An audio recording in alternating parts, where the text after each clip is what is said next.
Krásny večer zo Slovana Národného snemu. Pokračujeme v ďalších živých vysielaniach, či budú skrátené, kratšie, ale budeme pokračovať v týchto vysielaniach, aby sme vás o politickej situácii na Slovensku. Prajem počas celého dňa a večera ešte krásny pozdrav všetkým Slovanom k Ruskej federácii, Srbskej, bratom Čechom a ďalším povedanie Slovanom, ktorí by mali patriť do Slovanskej únie. Ja by som dneska pozval aj niektorých hostí, ak nám bude umožnené, budem veľmi rád, ak nie, budeme vo vysielaní pokračovať, ale ako vidím, posielate mi správy, myslím si, že z mojej strany je to potešenie, alebo potešenie na mojej strane, že nám fandíte a chcete sa k nám pridať, všetko má svoju hlavu, aj svoju petu a má to zmysel, aby sme v tejto práci pokračovali. Jedna vec je tá, rád spomeniem aj určitých ľudí, povedane v úvodzovkách aktivistov, ktorí si opierajú alebo utierajú nos o nás a ja by som ich chcel iba z tohto postu Slovana Národného snemu im za túto reklamu poďakovať a nebudem sa k nim vyjadrovať. Najprv nech si upracujú vo svojich hlavách a potom môžu od niekoho niečo chcieť. Ja rád, ako som povedal, spolupracujem so všetkými, alebo organizačný výbor pre ľudovú vládu bude spolupracovať so všetkými odborníkmi, so všetkými vlastencami, ktorí by chceli povedane ruku dať k dielu, ale nemáme radi sionistov a chazarov, ktorí sa vystatujú nejakými zákonmi OSN, Európskej únie a neviem podobnými zákonmi, o ktorých aj my vieme a nebudeme to povedane tlačiť do hlav všetkým ľuďom na Slovensku. Ale zaujíma nás jedna vec, že niekedy siahajú až na dno svojej inteligencie, neviem, či ju aj majú, ale je to, ako som povedal, ich sen, ich cesta, ktorú si mysleli, že cez nás zvládnu. Jasná vec, pozdravujem aj ďalších podvodníkov, ktorí na konferenciách a organizácii nejakých medzinárodných vecí, ktoré sa diali, ktorí sa prešli cez nás chrbát, im odkazujem veľké s Bohom. Ale ďakujem za to, že sme mohli ich spoznať a mohli sme a budeme ich riešiť po svojom. A títo ľudia, myslím si, že na Slovensku rýchlo skončia, keď podáme o nich informácie. Ďalej by som chcel sa dostať k dianiu na Slovensku, čo sa deje, lebo píšete mi, áno, už máme jedného, čo by sa k nám chcel pridať, a to je tiež slovanista, Zdenko Kmeď. Zdenko, ja ťa pridávam ako hostia, ale chcem pokračovať ďalej. To, čo sa deje a bude diať, chceme stále tlačiť Slovákov povedanie do podvedomia, aby... Danko, vítam ťa, pekný večer. Teda Zdenko. Ahojte, zdravím. Ahoj. Ešte raz pozdravíme všetkých poslucháčov na Slovane. Vysielame už do týždňa minimálne 2-3 krát a možno to budeme zvyšovať. Ešte pre informáciu chceme vytvoriť nejaký povedanie kanál, radiokanál pre Slovan, tak uvidíme, či nám budete aj vy nápomocní k tomu, ale ako som povedal, ideme ďalej cez politickú scénu, ktorá sa deje na Slovensku dneska. Vieme, že pán Fico odletel do Bruselu a Európska únia zasadá dneska, zajtra, tak do nejaké tie informácie začíname mať, že tam chcú potlačiť migráciu, len žiaľ Bohu, keď sa krajiny 27 nedohodnú spoločne na tom, tak nás asi nejaký ten zákon Európskej únie bude tlačený do našich zákonov a tým pádom my budeme prichádzať o peniaze, ako bolo zverejňované, tých 20 000 za jedného migranta. Žiaľ Bohu, toto všetko nám ukazuje Európska Európska únia, túto tvár, že sme podriadení alebo otrokmi Európskej únie. A preto stále opakujem jednu vec, že pokiaľ nezmeníme článok ústavy 7, odstavec 2, nadriadenosť Európskej únie nad našimi zákonmi, tak my sme iba otrokmi spoločnosti Európskej únie a západného systému proamerického, lebo americký systém je tu jasne nastavený, židovská frakcia. Nehovorím, že všetci Židia sú zlí, ale tí, čo na tomto povedaní, na týchto zákonoch sa podielajú, tak chcú nás doslovne vykinožiť, že nemáme táto rasa, čo tu robí. A to je veľký problém. Ako som povedal, Fico je na tom samite, uvidíme, ako to dopadne, ale myslím si, že Ficová dvojitá politika je odrazom toho, čo sa tu deje a Slováci sa na to bezhlavo dívajú. Ďalej môžem povedať jednu vec, že znova sme dostali varovanie od Ukrajiny, od pána Zelenského. Ja pána Zelenského veľmi srdečne pozdravujem, že väčšieho idiota vo vedení štátu som nevidel. Ja mu to odkazujem, keď aj môžem povedať, že už mu dávno padol mandát a keď není vojnový stav vyhlásený na Ukrajine, tak myslím si, že tento človek by tam nemal čo robiť a teraz pýta znova peniaze a Slovensko doslovne vydiera tento pacient. Myslím si, že mohol robiť karkulku v Národnom divadle v Kieve, možno by viac dosiahol, ale vydiera nás pomocou, že budeme za to pikať, keď Ukrajine neposkytneme viac peňazí, viac materiálu, zbraní jedno s druhým a vychádza to povedanie tým smerom alebo tou cestou má našliapnuté, že možno v januári nám stopne plyn a ropu a jedno s druhým, tak toto sa bude viazať na to, čo pán Fico si prednedávnom na Ukrajine podával s týmto nešťastníkom, ktorý možno raz bude zavesený alebo povesený alebo odstránený z celej politickej scény a on si podáva s ním ruku. Ďakujeme pekne za takúto dvojitú politiku a na druhej strane potom vypráva, ako sme, chcem povedať jednu vec, tú myšlienku, ako ho povedal možno včera, predvčerom. On nie je proti Rusku. On nie je proti východnej Európe. Ale človek, ktorý vytvorí alebo strana, ktorá vytvorí deklaráciu na základe podpísania, že naše smerovanie je jednoznačne pre Európsku úniu a NATO, tak je to pre bežného človeka slovenského takisto taký istý zločinec, ako bol Naď a podobne. O tom to je. A potom sa budeme my tu vykrúcať, alebo budeme si nahovárať, že pán Fico nás zachráni. Ešte raz opakujem, pán Fico nás nezachráni, zachránime sa my sami. Presne tak. Neviem, aký máš ty názor na to. Ten summit sa tam koná, rozumieš, a tie body sú nám známe, lebo keď sme stratili právo veta, právo povedanie, že nemôžeme rozhodovať o sebe, či je to v ekonomike, či je to v bankovníctve, či je to v zbrojárenskom priemysle alebo ozbrojených silách, v zahraničnej politike, všetko nás riadia, tak potom, kde sme my dospeli?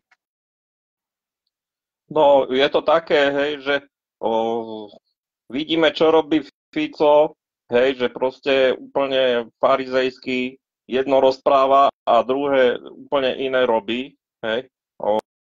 Začali tie pochody za mier, hej, a proste my pochodujeme za mier úplne v slabúčkej účasti, čo už ľudia nejak sa nechali utlmiť, hej.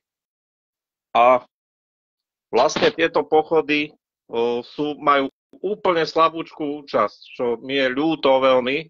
A zatiaľ, keď my pochodujeme za mier, prechádzajú cez železnice konvoje s tankami, ako boli videné včera, dnes v Spišskej Novej Vsi a ešte v nejakom meste. proste, ktoré tiahnu na Ukrajinu. Takže asi takto to je. Hej. Zúčastnil som sa pochodu Zámier v Martine.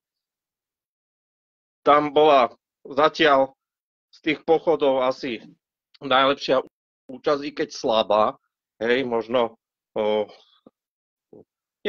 neviem, ja nemám moc dobrý odhad, ale určite viac ako... Tam bolo okolo 70 ľudí. Môže byť. Áno, hej. Vieme o tom, ako to bolo minulý týždeň vo Zvolenie, tam narátali 11 ľudí. A včera v Žiline, proste chcel som tam ísť, nestihol som vlak, naši išli, soťáci, ale už mali plné auto, tak ma nemali ako zobrať.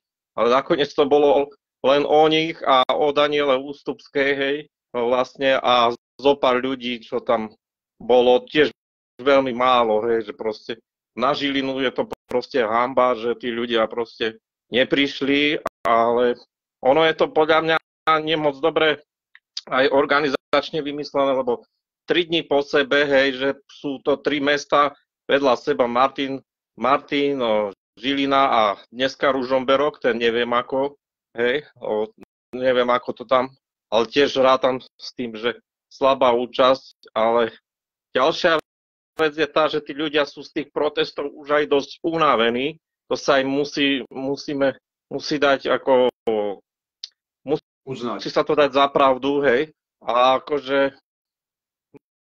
No a ja to stále tvrdím, že Matovič nás prebudil, ono to znie paradoxne, a Fico nás uspal ako ľudí, hej. Zostalo nás len zopár, už nie že prebudených, ale neuspatých Ficom, ktorí ešte vlastne rozmýšľajú triezvo a vidia, že proste čo súčasná vláda robí a ako sa snaží utlmiť tých ľudí, hej, že proste. Hej, ten Matovič nás s tými zločinmi prebudil, hej, postavil nás na nohy a s tými lotrovinami, ktoré páchal na ľuďoch, dokázal vlastne to, že tí ľudia sa postavili proti nemu. Hej. A Fico má takúto politiku, hej, takúto taktiku, hej, že utlmovať ľudí, hej, že proste on má zrejme nejaký zvláštny dar utlmovať ľudí, aby potom mohol robiť kadejaké lotroviny, hej, politické. To sú také politické triky, no, hej. A vidíme, že proste, že pred voľbami proste vykrikovali s Blahom a ja neviem, s týmito smerákmi, hej, celá tá smerácká elita, alebo ako ich nazvať, že ani náboj na Ukrajinu, hej, a prešli voľby a na Ukrajinu sa posielajú tanky, munícia, všetko, proste granáty, hej, tak vidno, ako vlastne klamali. Povedal som to aj otvorene, aj na tom pochode Zámier v Martine. No a tam som vyzval ľudí ešte aj k tomu, aby podporovali pánov Juraja a Jozefa Dobrodkovcov, že proste, že potrebujú túto podporu, lebo títo ľudia sa otvorene postavili proti covidovému teroru a štát im za to chce, naši skorumpovaní štátni úradníci a súdnictvo im za to chce dať 15 rokov väzenia. Poslal som to video, ďakujem Milošovi z SOTčky, že proste natočil to video a poslal som ho pani Dobrodkovej, že s tým, že podporujeme jeho manžela aj druhého pána Dobrodku, oni sú menovci, hej, že jeden je od Piešťan, od niekiaľ odtiaľ a druhý z Juhoslovenska, od Bratislavy. Takže proste títo ľudia za nás bojovali a obetovali to, že teraz sú ťahaní po súdoch a hrozia im vysoké tresty a pritom sú nevinní, hej, že proste sú na nich používané doslova fašistické metódy, hej. A proste ten štát to nechce pustiť, lebo by musel priznať chybu a sú ochotní ich obetovať a zavrieť do basy na 15 rokov. Úplná krivda sa tu deje. To proste sa nesmie stať táto vec. Takže aj týmto videom chcem vyzvať ľudí, ktorí sledujú nás, aby akýmkoľvek spôsobom dobrým podporili týchto Dobrodkovcov. Myslím, že si to zaslúžia, našu podporu. Určite, Zdenko, áno, určite majú podporu Slovana národného snemu a keď tam bude ten súd, tam prídeme, jednoznačne tá podpora určite pre takýchto a my nerozdeľujeme ľudí, či to bude Mikuláši, alebo Piešťanov, alebo Košice. Absolútne nie. Jasne.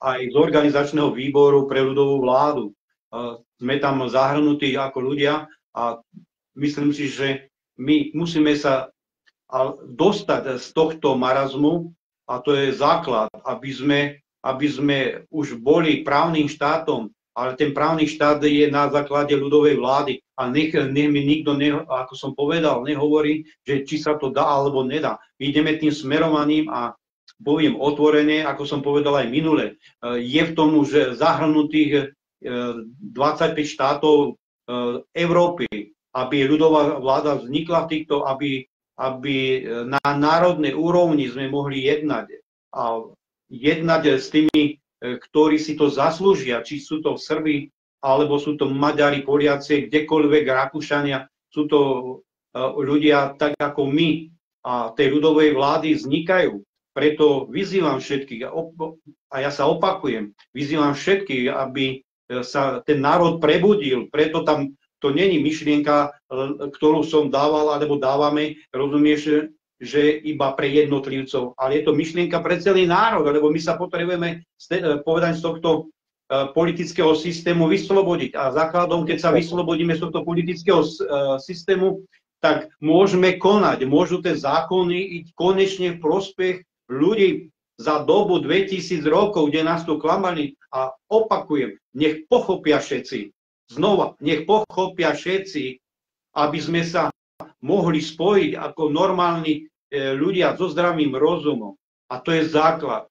A preto nebudeme riešiť potom politiku Fica, lebo nebude tu mať čo robiť. Áno, máš, Zdenko, pravdu ohľade, áno, posielali mi takisto, že cez Spisku Novú Ves išli tanky a na druhej strane on vypráva o Rusku, ako sa dištancujeme od takýchto vecí. No a môj milý, takto sa veci nerobia, ani zahraničná politika, tak potom kto za to zodpovedá?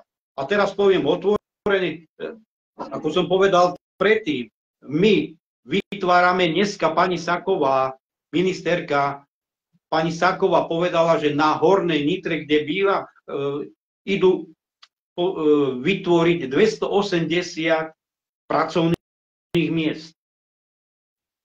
Bežný človek si povie, konečne budeme mať robotu. 170 miliónov Hyundai Mobis akože by malo vložiť do tohto systému. Ale ja sa pýtam z druhej strany, lebo my nie sme dnešní, pýtam sa z druhej strany, aby sme mohli niečo takéto mať, tak oni nám dávajú podmienku, že tu budú mať daňové prázdniny. Hej, prečo ešte si kladú podmienky, to je vrchol. Prečo nemajú Slováci daňové prázdniny, aby sa mohli zmobilizovať? Ja sa pýtam, prečo nemajú, ale nie, aby sme zahraničným investorom dávali naše peniaze daňových poplatníkov, čo ich máme málo. My sa nevieme, od nás chcú vykradnúť nejakým konsolidačným balíčkom peniaze od obyčajných bežných ľudí. Chcú znížiť, rozumieš, dôchodky. Chcú zobrať, rozumieš, peniaze pre deti, bonusy pre dôchodcov a jedno z druhým. Tak oni si pri prvom vstupe na úrad vlády si dajú 5000-ové navýšenie platov, tak pre Pána Boha, tu kde sme, kde ide táto povedanie stranická špinavá politika fašistov, zločincov, ktoré na toto všetko páchajú na tomto národe. Ja tuto vidím, že pozdravujem ťa, Vládko Pavlík, veľmi ďakujem tomuto novinárovi za to, čo nám vyhotovil. Veľmi ďakujem, skúsim ťa pridať, Vládko, cez túto našu aplikáciu. Vidím tam telefónne číslo, neviem, či sa dá zavolať, uvidíme, že by nám niečo povedal. Ale skúsim ho pridať.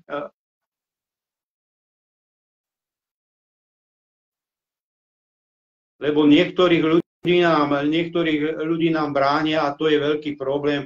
Vytvárajú nám stále a stále problémy a to oni dobre vedia, prečo to je.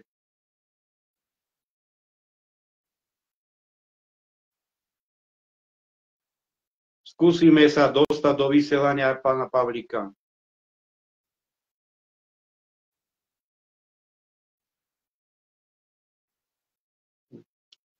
Zatiaľ nám to nepúšťa, uvidíme, či nám to pustí. No, uvidíme. Stále máme s tým problémy niektorí, ale niektorí nám vyčítajú, prečo nevysielame na nejakých živých vysielaniach na Telegrame, alebo nemáme nejaký dispečerský povedanie pult k tomu a jednoduchým. Všetko na tom robíme, aby sa to tak dialo, aby sme mali svoj kanál rádiový, aby nám neblokovali. Pridáva sa Pálko Smutný. Áno. Pali si tu? Tu som.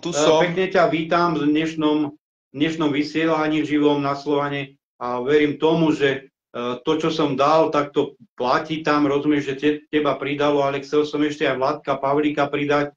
Žiaľ Bohu. Zatiaľ to pridáva, točí to ešte, tak uvidím. Skúsim to potom, či nám to povolí. Ja by som v dnešnom vysielaní, to, čo sme sa my už dávno spolu o tom hovorili, Slovanská cesta. Slovanská cesta je cesta budúcnosti. To už myslím si, že každý vie. Ale o tej slovanskej ceste, o tom ničení tohto národa, ja by som bol rád, keby si niečo povyprával.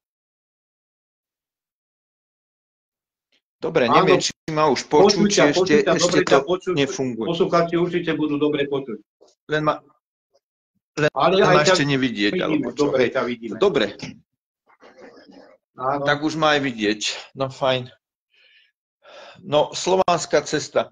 Prečo teraz je taká veľmi aktuálna, ale aj iné národy sa spoliehajú na Slovanov. Čiže vidíme to aj dneska, som tam pozeral vystúpenie ako predsedajúceho Rady BRICSu Vladimíra Putina, teda prezidenta Ruskej federácie.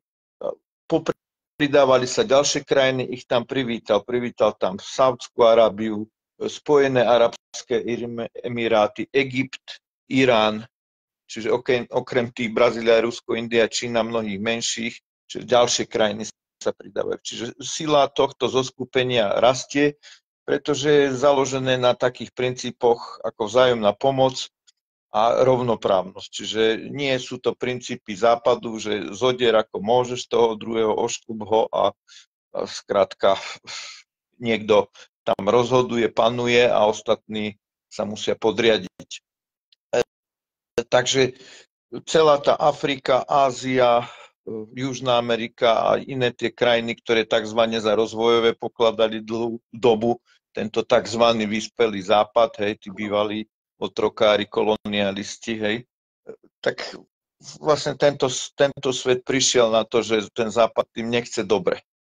Oni z princípu, že to majú v tej svojej DNA to zlo zakodované, aj tým, že to zlo oni a tých predkovia robili, tak to sa premieta vlastne aj do tej výchovy, aj do tej kultúry a oni to majú v sebe. Nehovorím, že všetci, ale veľká väčšina Slovan má v sebe. Nechcem byť ani otrokom, ani otrokárom. Hej, to je taká základná naša, jedna zo základných vlastností. Zatiaľ, čo oni to nemajú. Ja mám napríklad takú známu, ona je ako celkom fajn, dá sa o histórii s ňou veľmi dobre porozprávať a ona je Švédka, Viktoria Olafsson zo švédskeho kráľovského rodu, no ale ona hovorí, my to máme v sebe, lebo my chceme panovať, my chceme vládnuť, čiže oni majú tú reptiliánsku krv, oni majú čosi iné v sebe. Už ako k tomu došlo, presne to nevieme. Vidíme napríklad, že teraz vlastne rozdelili tieto farmafirmy ľudstvo na dve časti. Čiže sú to očkovaní tými mRNAčkami a nevieme čím ešte, a tí neočkovaní. Čiže tí očkovaní, to je v podstate sa vytvorila nová rasa, s ktorou by sme nemali mať veľa čo spoločného, lebo je to riziko, že sa to prenesie na potomstvo. A tam je za cieľ znižiť IQ, urobiť z nich viacej fyzické ako duchovné bytosti a skrátka tie vládnúce vrstvy na tom západe, tie farmafirmy a tí šéfovia v tých BlackRockoch, Vanguardoch, skrátka tí židovskí superoligarchovia, ilumináto satanisti, oni sa chcú prehlásiť vlastne časom za bohov. Taký Gates ten nemá očkované deti. Jasne. To vieme veľmi dobre, lebo vie, že o čom to je. No. Čiže oni chcú mať to IQ tých 140 a viacej, to výchovo v súkromných školách a neviem čo. No a tento ľud, ten bude na úrovni nejakých 80-100, aby teda nevedel poriadne rozmýšľať a nemal ani nie len, že IQ, ale ani to EQ, čiže ten cit, aby nemal v sebe. Lebo kto má cit, ten súciti, tam je s ním dobro a tí ľudia potom nemajú ani strach a nie sú ľahostajní, leniví a skrátka začnú spolupracovať a čo vytvoria. A postavia sa aj na určitý rozumný odpor. Ale takí, tí, čo žijú sami pre seba, tak vlastne tam nie je veľká šanca, že niečo vybojujú, lebo oni bojujú sami pre seba, spájajú sa so zlom, zrádzajú tých svojich priateľov, kamarátov. Takže my sme za našu slovanskú cestu, za odkaz našich predkov, pretože vieme dobre, že dlho nás tu potláčali, vlastne to slovanské dedičstvo a to, že polka Európy má slovanský pôvod, že čo som už hovoril minule, čiže polka severné Taliansko, celá tá východná časť tej čižmy ich, hej, takisto Grécko, väčšina dokonca Spartania podľa všetkého mali slovanský pôvod. Malá Ázia, tí Chetiti, tie staré národy, a o druhých aj o polovici Nemecka západného ani nehovorím. Čiže toto východné Nemecko, no Rusi asi dobre vedeli, že prečo obsadili vlastne aj v tej druhej svetovej vojne to východné Nemecko, lebo to sú genetickí Slovania. Čiže oni o týchto veciach tiež vedeli, či ono to aj tak bolo rozdelené. Lebo oni to tiež v sebe majú, že nie sú to až takí asi darebáci a nemajú tu DNA a majú tú ľudskosť o mnoho vyššiu ako bývalá Nemecká spolková republika. Presne, ako tí západňari, lebo ten západ je veľmi na tú matériu orientovaný. To aj keď som čítal také staré texty, napríklad je taká ešte, sú totiž aj biblické texty také slovanské, čo sa zachovali v tej staroslovenčine, napríklad kniha Adamová venovaná na jeho synovi Setovi vlastne, to Kain Abel, vlastne, no Abel bol zavraždený, Kain to bol ten zlý vrah, hej, ten tam niekde ušiel a tomu potomstvu sa až tak nevenovali, tí degradovali. No ale aj v tomto Setovi vlastne tam sa mu tiež v tej knihe hovorí o tom, že prečo to ľudstvo upadlo. Tak jedna z tých najdôležitejších príčin to vlastne bolo to, že ľudia stratili to napojenie na duchovno a začali sa venovať matérii. Hej. Tam bol aj ten ženský princíp dosť na chybe, že vlastne chlapi sa podvolili ženám. Hej. Čiže zháňanie sa za matériou, aby krajší dom bol, aby záhrada, neviem čo, už neviem čo všetko v tých starých časoch, tých atlantských tam robili, pestovali a čomu sa venovali. No ale skrátka duchovnu sa prestali venovať. Hej. Čiže zamerali sa na hmotné statky, začala degradácia, čiže odpájanie toho ducha od tela. Takže to bol jeden z takých procesov. Čiže nie len to jablčko, čo sa bolo otrhlo a to zvádzanie tým zlým duchom, ale vlastne to prepadnutie tej hmote. No.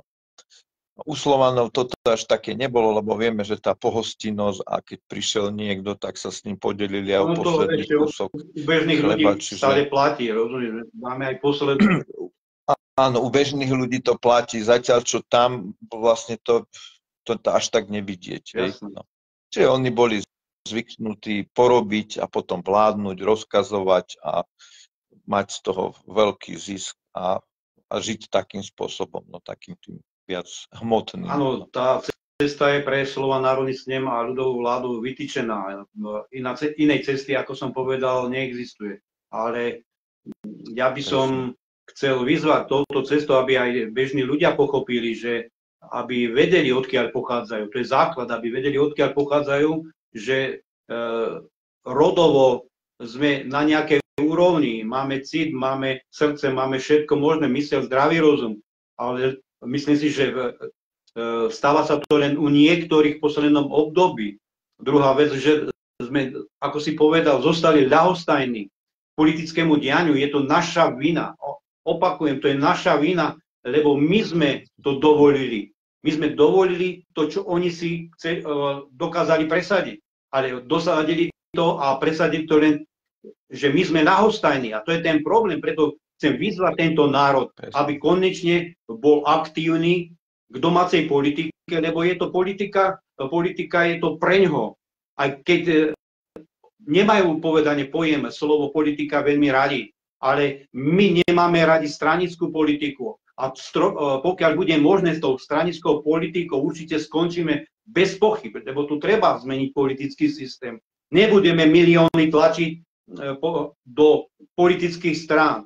Nebudeme milióny tlačiť do firiem, ktoré sú nad národnými spoločnosťami, alebo sú tu mimovládky, aby z nášho rozpočtu alebo ďalších peňazí daňových poplatníkov išli peniaze z týchto skupín, týchto zločineckých skupín. Veď vieme, čo tu robil Soros. Presne, ono... Hej. Čiže vidíme, že aj kto ovládol na Slovensku aj tú politiku, aj ten priemysel. Čiže to boli takí tí vexláci, tí najhrabivejší, všelijaký Čašník, čo, ja neviem čo, a Mesiar, čo tam zarábal na neviem čo a rozvážal uhlie a takýto kadejaký, alebo nejakí tí bývalí komunisti, eštebáci, že prišli k nejakým peniazom. A vlastne takto sa dostali k moci, začali podnikať, lebo bežný človek nemohol. No a títo potom vlastne začali tu riadiť hospodárstvo. Ono to tak aj vyzeralo, lebo aj pri tej privatizácii vlastne darebáci sa dostali k podnikom, k statkom. Na čo urobili? On si nebol tým istý, že či mu to ostane, no tak chytro všetko rozpredať, zarobiť a potom sa uvidí. Hej? No a tak to potom aj končilo vlastne, že tá prvá vlna tých privatizácií, všetko to skončilo vlastne tak, že ešte aj čo fungovalo, to zaniklo. No. Potom v tej privatizácii nádejali sme sa však už za Mečiara, tak reku, tie slabé podniky, dobre, tak tie predajte niekde aj na západ a nech ich rozbehnú. No ale oni predali tie zlaté, tie sliepky, čo znášali zlaté vajcia, čiže tie najlepšie podniky, dobre fungujúce aj za socializmu, čo boli v podstate všelijaké výroby energie a distribučné siete a podobne, čo vieme, že to funguje v podstate len samo, len to treba trošku udržovať a sem tam trochu do toho investovať, tak to bolo prvé, čo nám vlastne predali. Čiže vlastne my za čo najviac platíme, čiže platíme najviac za energie, hej, čiže platíš, ja neviem, za teplo, čiže to je ten nejaký plyn, za vodu, čiže vodárne, teplárne, energetika, plyn, hej, telekomunikácie, všetko toto predali. Ešte hovorili, že to privatizujeme, no predali to tak, že Slovenský Telekom, nemeckému Telekomu. No jedna vec. To už mohli rovno tomu Hitlerovi venovať. Tak asi, aby o všetko mal prehľad, hej. Čiže takto sa u nás predávali vlastne majetky a to najlepšie to vlastne nám predali, čiže nám v podstate Slovákom ostal holý zadok, hej, nechcem povedať, že rič. A vlastne aj tí zamestnanci potom, či už v tých automobilkách, či v týchto sprivatizovaných firmách, kde sú tí cudzí vlastníci, tak komu slúžia? No západu a ty nemôžu veľmi vyskakovať, lebo keď začne vyskakovať, tak ho vyhodia, alebo ho tam ináč nejako uzemia, veď mu povedia, ty robíš v Lidli, ty robíš v Kauflande, ten robí, ja neviem, vo Volkswagene, alebo v Peugeote, v Kia.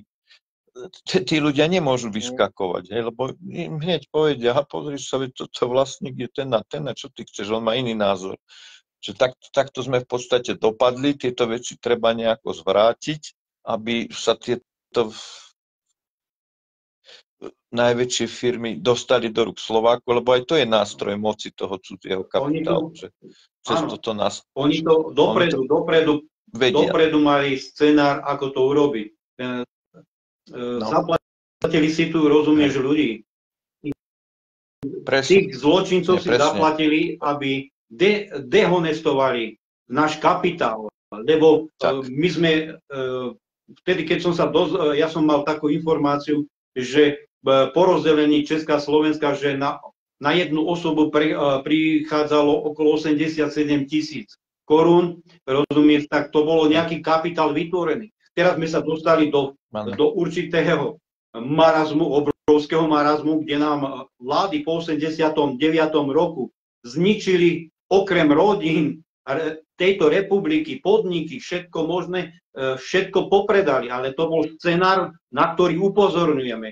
A ten scenár, na tom scenári sa podielajú takisto, ako to bol Mečiar, Fico a ďalší, Čarnogurský. Všetci chcú byť dneska veľkými vlastencami pre Pána Boha, ale teraz upozorňujem ľudí, nech sa na to preberú, veď to sú všetko takisto zločinci tohto národa. A budú súdení a verím tomu, keď sa zmení politický systém, budeme ich musieť súdiť. Lebo vtedy nevznikne právo tohto národa. Najhoršie robila tá... Presne. Najhoršie robila tá Dzurindová garnitúra. Dzurinda, Mikloš, Kaník a táto banda. Títo vlastne za nejaké provízie, ktoré išli niekde do švajčiarskych bank a neviem kde, tak popredávali pod cenu tým západným koncernom, no ale takisto zase tí Mečiarovci, vlastne tam to bolo to, že to rozdali svojim kamarátom. Vieme, ako Režešovi dali Východoslovenské železiarne. On akože kúpil akcie a na druhý deň štát polku akcií kúpil za dvojnásobnú cenu. Čiže on hneď mal miliardu či dve vo vačku. Hej.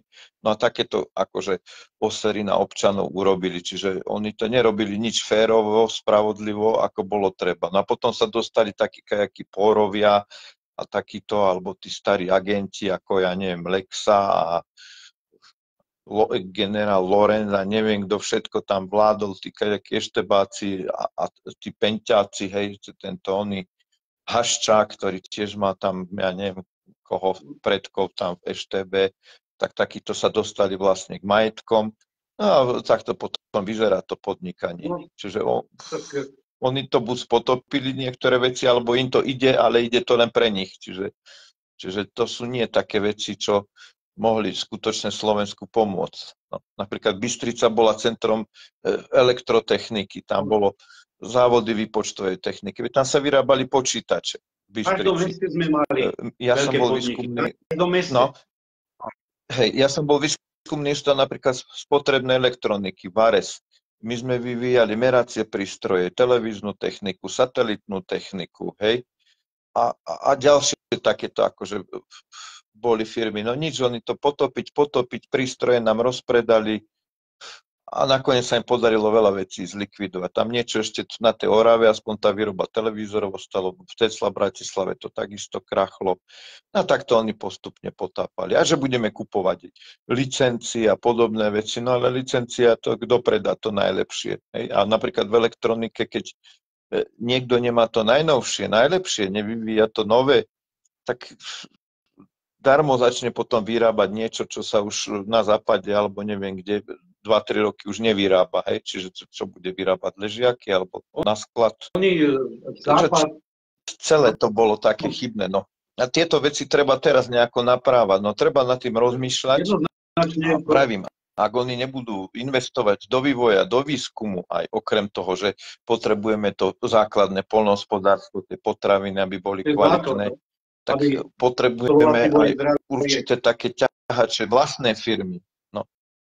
Tak ako majú, ja neviem, tam Fíni, Nokiu, Švedi, ja neviem, Ericsson alebo Volvo, alebo Česi majú Škodovku, tak aj my musíme vybudovať niečo naše, na čo my máme byť hrdí a kde my to budeme aj vyvíjať, aj výskum robiť, aj to bude výsledok našej práce, ktorý potom Slovensko prezentuje v zahraničí, že pozrite, aha, toto je slovenský výrobok, nie, že my tu robíme pre Korejčanov a pre Francúzov a neviem koho. No my sa nemôžeme tým vo svete chváliť, že aha, pozrite, aké my máme super firmy. Počujeme, to sú len dielne, výrobne.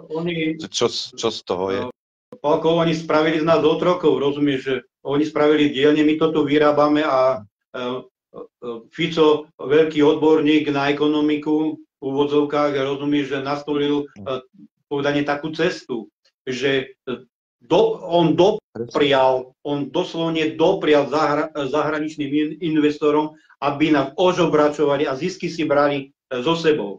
A to je obrovský problém. My nechceme pracovné miesta len kvôli tomu, ako dneska pani Saková povedala, že bude 280 miest na Hornej Nitre a teraz jej odkazujem, tým múdra hlava.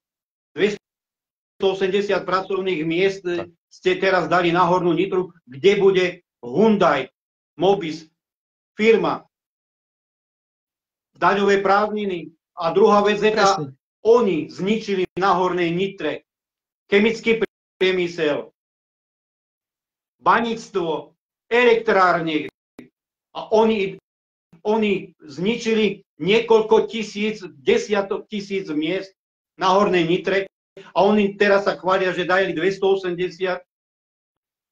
miest, ktoré budú niekde pod niekým zahraničným kapitálom zasa otročiť. Presne. Jedná sa o to, že väčšinou to je otrocká práca, len tie najjednoduchšie roboty, skladačky, to ako Lego, keď doma skladaš, ale na 3 zmeny, čiže vyčerpávajú ľudí, ničia ľudí, potom ľudia zomierajú na infarkty, mŕtvice a čo ja viem čo. Potom je tam teror z tej strany zahraničných zamestnávateľov, čiže čím väčšie výkony, a tak ako napríklad v tej Kyjeve, veď vieme, aké tam boli prúsery, tam tí Korejčania sa pýtali, a môžeme ich fackať, a môžeme ich, ja neviem, čím udreť, a keď zle robia, môžem ho, neviem, ako potrestať. Hej? Čiže normálne fyzické tresty na zamestnancov, chápeš? A takéto veci sa tam dožadovali, no potom už museli trošku z toho ubrať, ale aj tak nevieme, čo sa tam vlastne deje. No na čo sú nám také firmy? Preruším ťa. V otrockej práce na 3 zmeny. Prepáč, viem o tom, že proste v Kyji na nočných službách tí ľudia boli takí vyčerpaní, unavení, že odpadávali. Ich záchranky ich odnášali, odpadávali počas nočných služieb. Aj keď som bol raz u doktora, ako všeobecného lekára, tak bol tam človek, bol tam chlapík, ktorý odpadol na nočnej Kyji, hej, a proste vlastne musel to riešiť po tej zdravotnej stránke, hej, lebo vlastne oni tam kolabujú tí ľudia. Hej, čiže to je úplná otročina. Hej. Jeden kamarát odišiel odtiaľ, vravel, že proste, že tie nočné služby ho strašne ubíjajú, hej, že oni tam musia vlastne makať, hej, a vlastne to telo, ten organizmus potrebuje ten spánok. A akože povedal, že má toho dosť, že to je proste moc na jeho organizmus. Hej, a normálne dal výpoveď a odišiel. Jasne. No a akože podľa mňa majú byť len 2 smeny, ak sa má niekde pracovať, a to je denná smena a poobedná smena. A prevádzky a nie je prevádzka, kde by to bolo nevyhnutné, ako povedzme hasiči alebo tak, hej. Že proste uznám. Jasné, no k tomu poviem ešte na moment. K tomu poviem, potom môžu ešte sa vyjadriť, že vlastne toto je cieľ.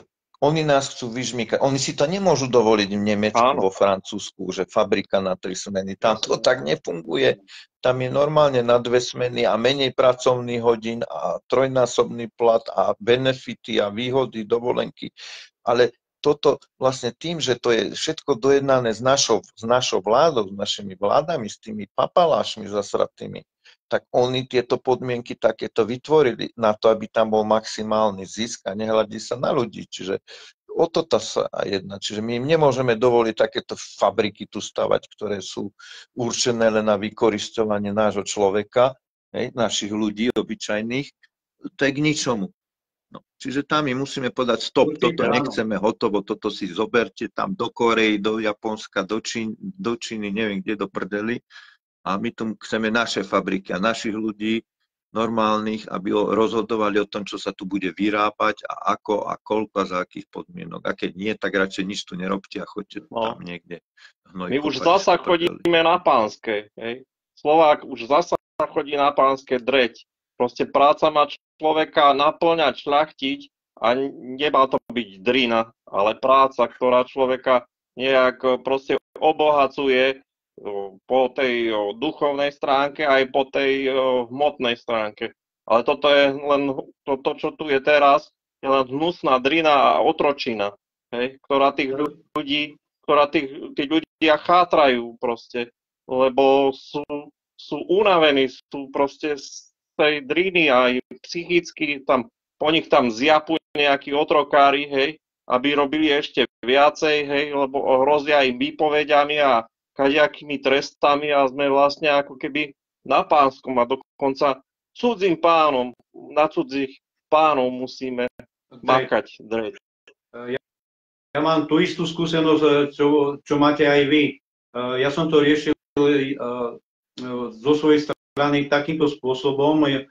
Vyskytlo sa to tiež v Novákoch, nedaleko Pumpy, je nemecká firma. Problém nastal tam presne, že vykorisťovanie to bolo v plnom rozsahu. Tie ženy ma oslovili a prišli za mnou, aby som natočil video, tak ja som tam pred ten podnik prišiel, ten novácky. Oni robili 14 dní v kuse, ale soboty, nedele absolútne nemali platené, len im dávali akože zvýhodnené nejaké bodky, čierny puntík, červený puntík, bol si, nebol si, rozumieš? To mi pripadá ako v materskej škole. A druhá vec je tá, ale oni presne takisto padali a tí chlapi sa chodili sťažovať, natoč to, urob to. 800 ľudí ten deň dostalo, keď som to natočil, to video, lebo som nemeckú firmu nazval nacisti, ktorí robia z nás Slovákov otrokov. Oni to hneď zverejňovali všade, ale podstata veci bola, že dostalo 800 zamestnancov maily, že si môžu zobrať dovolenku kedykoľvek, lebo dovtedy mali povedané, v tejto práci im bolo bránené, alebo tej dovolenky absolútne. A soboty, nedele im začali platiť, lebo som im dal určité zákony, podľa ktorých sa mohli chytať a mohli v rámci trestného konania na to zamestnávateľa nemeckého podať. Ďakovali, neskutočne ďakovali a odtedy to tam funguje. Tak ja som povedal, odkazujem aj ostatným firmám, teda zamestnancom tých firiem zahraničných, môžu nás osloviť a budeme komunikovať aj s tým zamestnávateľom. Na to sme tu, Slovo-národný snem jednoty. Budeme komunikovať s tým zamestnávateľom dovtedy, pokiaľ nevytvoria podmienky, pracovné podmienky a nie otrokárske podmienky, že tí ľudia doslovne padajú na hubu a prichádzajú o zdravie. Tak ešte výzva od nás aj z tohto prostredia, z tohto našeho vysielania dávame odkaz. Boh vás vychráň, zahraničné podniky, budeme do vás byť, pokiaľ sa bude dať a pokiaľ to aj neodídete. Lebo ako Pavel povedal jednoznačne, my potrebujeme naše podniky tu, aby tu vznikla naša výroba, naše zisky, aby naši ľudia boli povedané chránení týmto sociálnym systémom. A druhá vec, odporúčame zasa pre ostatných a máme návrh pre tých ostatných, aby v rámci ľudovej vlády, ktorá by tu mala nastať, aby zákony sa jasne menili v pracovnom režime. Že chceme dosiahnuť to, teraz hovorím, chceme dosiahnuť, aby sa robilo 6 hodín od pondelka do piatku. Opakujem, 6 hodín od pondelka do piatku a to, ako si povedal Zdenko, na 2 zmeny najviac. Nebudú z nás robiť nočných otrokov, lebo to zle absolútne pôsobí na srdcia našim ľuďom a chceme dosiahnuť, aby povedané ten pracovný týždeň tak trval. A druhá vec, chceme, aby v piatok možno bol ešte skrátený do 12. hodiny, aby sa venovali, aby sme posilnili povedané tradičnú rodinu. Našu tradičnú rodinu, slovanskú tradičnú rodinu, aby tí otcovia mohli byť doma a teda aj zarobili toľko peniazí, je návrh na to. Návrh, aby minimálna mzda slovenského chlapa bola minimálne 2000 eur a viac. To isté do zákona dať ohľade dôchodkov. Ako sme aj minule hovorili, nikomu nedáme nič zadarmo, absolútne nedáme nič zadarmo. Bez práce nie sú koláče a odkazujem to aj rómskej komunite. Nech sa pridajú k nám, aby sme riešili zákony, aby sme pripravovali zákony pre ľudovú vládu a nový politický systém. Vieme, že finančný systém bude nový, ale nechceme vo finančnom systéme, aby sa zapájali takí židokrati, ktorí vlastnili banky vo Švajčiarsku, ako boli Rothschildovci. Keď som sa dozvedel správu, že Rothschildovci vlastnia také kapitály, že ľuďom sa to ani nesníva. A nakradli to, ešte poviem otvorene, že to títo židokrati nakradli mimo systém svetového formátu, mimo finančný systém, kde povedane predávali, volá sa to trustami. A to sú neskutočné peniaze. Keď som počul, že za jednotkou sa nachádza 29 nul, s takýmito povedane kapitálom mimo systému finančného oni narábali, tak kde sme to pre pána Beka dospeli?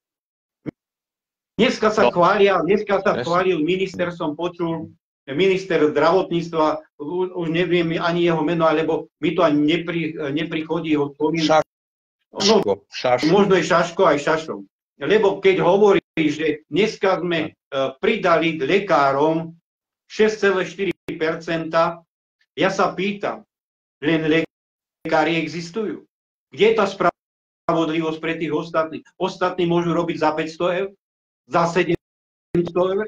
No a zoberú, vieš, komu to zoberú? Živonostníkom, tým dajú vyššie odvody. Vieš, tí, čo sa sami živia, tým to zoberú a tým takým malým meseročkám, takí Slováci, čo sa trošku pokúsili postaviť na nohy, lebo to sú ich vraj najväčší nepriatelia, vieš, čiže tu sa podporuje cudzí kapitál a zdierajú sa vlastní ľudia, čiže my sme živnostníci a tie malé SROčky to sú len zdrojom príjmu pre štát, ktorým treba dať len vyššie dane, vyššie odvody a ešte za toto zaplatia, za hento a také povolenia a všetko možné, hej. A potom si to rozdajú takýmto svojim, hej, darebákom. Slovák začne podnikať, tak mu dajú maximálne 4 000 eur, musí projekt spraviť a neviem, čo ešte pol roka mu to trvá minimálne a západniar príde a dostane na osobu 100 000, hej. Čiže vykúpia mu najprv pozemky, aby mal na fabriku, potom mu postavia fabriku, všetky inžinierské siete samozrejme a potom mu ešte dajú daňové prázdniny aj na 10 rokov. No a to sa im potom podniká. A potom ešte ten povie, že no, ak mi nedáte tie najvýhodnejšie podmienky, tak ja stade to idem preč, tak neštát, že no musíme mu dať, lebo by odišiel. No tak nehodí. Ja poviem zasa... Zdierači. Ja poviem otvorene. Nech sa celý západný kapitál zobere a nech idú po svojich cestách naspäť, lebo aj tak príde deň, keď sa tu zmení politický systém a my im tie podniky nemôžeme dať.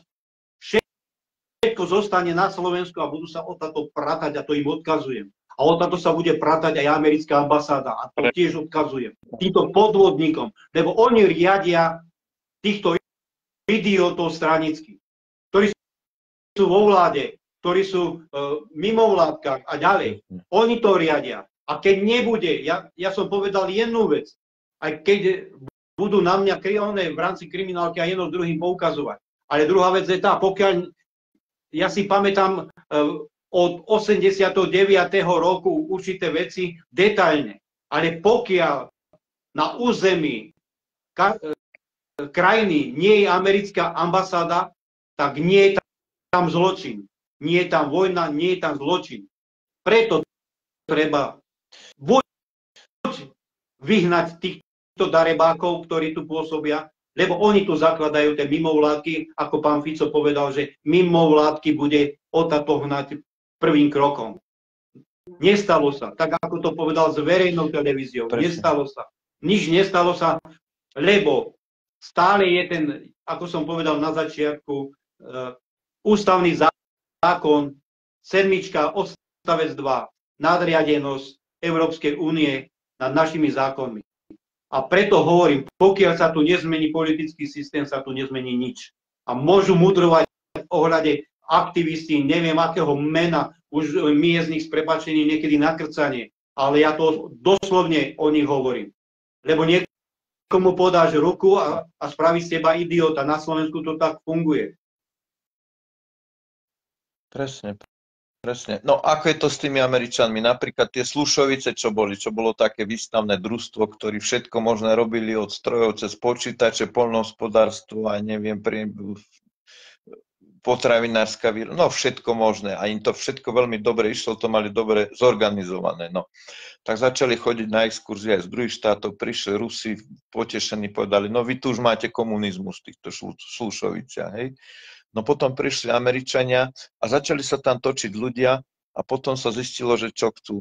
Že ich cieľom to bolo vlastne zlikvidovať, aby neohrozili tie Slušovice a ak sa to tu viacej rozmohne, takýto systém podnikania, ten americký kapitál a americký systém. Takže taká je ich tá pomoc svojím spôsobom. Jasné, americký. A najhoršie je to, že tá vláda, pravica, títo saskári a progresívci chodia na ambasádu spredu a Fico a Danko a Pellegrini zozadu. Tým ľuďom sa nechcem ani vyjadrovať, lebo oni sa boja môjho mena jedno s druhým, ale ja ich pozdravujem. Nech si to tam ešte nejaké mesiace užijú, pokiaľ tomu všetkému tu príde koniec. A ja verím tomu, že Slováci aj po 1. januári, keď prídu určité zákony, ktoré boli schvaľované Európskej únie a ktoré ešte dodatočne budú schvaľované ohľade pandemických oných zmluv a jedno s druhým. My si myslíme, že dneska sme niečo preskočili, ale určite nie. Agenda 2030 pokračuje ďalej a niektorí ľudia vedia, že niečo normálne by malo prísť a na tom pracujeme. Ja by som... Presne, no, lebo toto nie je perspektíva. Toto, čo ponúkajú títo, to nie je perspektíva. Ak hlasu vyhovuje ďalšie očkovanie mRNAčkami a pokračovanie v tých demagogiách, tie lžicoroš médiá im vyhovujú vlastne, im sa páčia, im to vyhovuje ten systém, čo tu je, že tam sa nejaké mimovládky riadia slovenskú televíziu a súkromné televízie sú v rukách neviem akých Američanov, alebo kto to tam má, ktorý tam dáva tú mainstream západnú agendu, no tak my taký systém nechceme. My sme, aj tí ich voliči ich nevolili na to, aby toto robili, čo sa deje, pretože tí voliči to boli voliči viac menej na našej strane, ktorí chceli, že aby tu prišla zmena, nie aby to sa tu pokračovalo v tom, čo začali Matelko a po ňom pokračovali, ja neviem, Čaputová s progresívcami, s Odorom. No, Čaputová nám poslala pozdrav. To nikde nevedie, to vedie ku katastrofe. Vidíme, Európska únia ide totálne dolu vodou. Čiže a Slovensko duplo. My sme posledná krajina v ekonomických ukazovateľov. Hej? Čiže nič nezlepšili a čo chcú ešte ďalšie dane, ďalší bičík na nás dať a ešte, aby sme hlbšie klesli.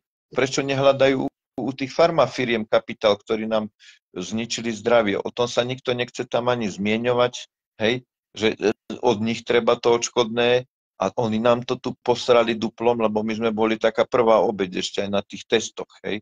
A potom tie testy ešte použili na sekvenovanie, aby nás mohli viacej nakaziť, že vyvinuli špeciál na Slovanov a na Slovákov ešte nejaké varianty chrípky, covidu alebo neviem akých zrádc, hej. Takže nech za to zaplatia. No a keď nebudú chcieť zaplatiť, veď to sa dá poriešiť, majú tu majetky. Kúpil Billy Gates, má tam veľké percentá v Heinekene a v ďalších firmách, čo vieme.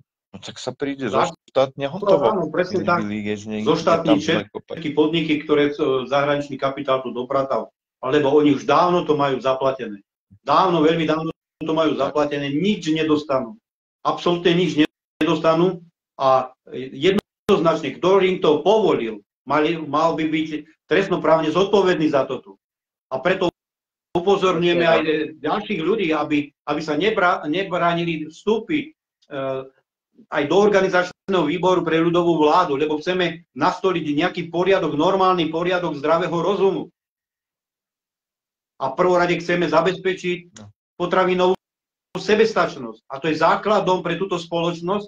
Ako si Pálko povedal, aj ty Zdenko, jednoznačne musíme naše podniky dať do takej činnosti, aby boli naše, ale nie zahraničného kapitálu. Aby Slovák mal výhodu, aby sa nebranil tomu vstúpiť do toho povedania slovenského kapitálu. Nám dneska niekto tu vysvetľuje, že dopracujú nám zlato, dopracujú nám neviem čo. Bodaj by to bola pravda. Ja to hovorím, bodaj by to bola pravda, ale keď chceme zachovať povedanie slovanský rod, tak musíme sami na sebe pracovať, sami začať od seba a sami aktívne pôsobiť aj tejto slovenskej politike. Aktívne pôsobiť v slovenskej politike. A to je základ. Nesmieme, alebo nesmú sa dostať zločinci, chazári, sionisti a takíto sa nesmú dostať k nám. A preto nech sa na mňa nikto nehnevá, môže byť se mnou kamarát, ale tí, čo podrazujú nás všetkých, dokážu to urobiť, aj keď budú medzi nami. A takých ľudí musíme sa vyvarovať a nechať ísť bokom. A keď bude čas, môžu utekať zo Slovenska, lebo aj oni budú trestnoprávne zodpovední za to, čo sa tu deje, lebo rozdeľovali túto spoločnosť. Presne tak. Ja by som dneska chcel poďakovať, Pálko, tebe, Zdenko, tebe, že v týchto živých vysielaniach musíme otvárať oči čím častejšie, neviem, dohodneme sa na vysielaní, na pokračovaní vysielania, na Slovane, Národného snemu jednoty ľudová vláda a organizačný výbor pre ľudovú vládu, možno na pondelok, aby priaznivci a posluchači vedeli, lebo vidím, že nás začína sledovať ozaj viacej a viacej ľudí a to som veľmi rád, že napredujeme a budeme si dávať len styčné body, ktoré budú pre našu spoločnosť veľmi prospešné. Nikdy nepôjdeme proti svojmu ľudu a nikdy nebudeme žiadať len funkcie alebo niečo podobné. Ale chceme nastoliť poriadok, nastoliť povedanie, alebo zmeniť myslenie ľudí, aby sa bránili, aby naše rodiny v rámci COVID podvodu a ďalších takýchto pandemických nariadení, aby sme vedeli sa tomu, ako som povedal, brániť a nestupovali ich na ich doslovne povedané územie, kde nás môžu zabíjať.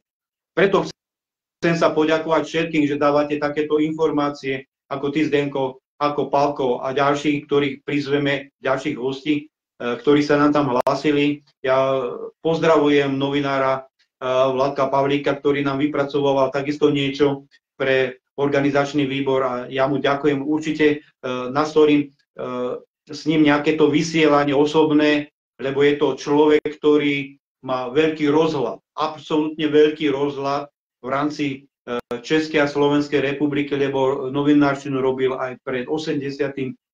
rokom a ja si ho vážim a verím tomu, že dneska sa tam hlásil len cez telefón, tak umožníme takéto vysielanie, aby to bolo cez telefón, možno na Telegrame, ten rozhovor s ním.